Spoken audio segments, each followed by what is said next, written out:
was delivering a load of steel beams to a job site. After positioning his flatbed truck as directed, he stood near the hydraulic crane that was offloading the truck to watch the operation. The company operating the crane had secured the area using vehicles and 2 strategically placed workers to keep out unauthorized personnel. However, no barricades were in place to stop workers from coming within the crane's swing radius. The driver was allowed to stay in the secured area because he was a friend and knew the operator. Before the unloading began, the driver moved closer to the crane, now within range of the crane's swing radius and out of the line of sight of the crane operator. Suddenly, the crane operator began moving the crane, positioning it for the offloading operation.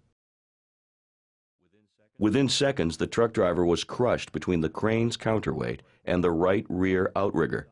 He died later that day from serious injuries to his chest and internal organs.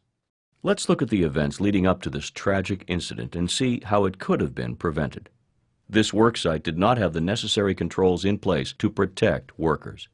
The radius of the crane's superstructure was not barricaded, and the flatbed driver was allowed to remain in what was supposed to be a secured area. Let's look again at the work area. Now, a temporary barricade, including 3-inch caution tape, is in place to prevent workers from coming too close to the swing radius of the crane. In addition to the barriers, employers should make sure crane and/or superstructure movement occurs only when an all-clear signal is given to the operator. Now, as the crane begins to move, no worker is within the swing radius and no contact occurs. This example shows the importance of employers following OSHA's standards to ensure that workers are provided with a safe workplace.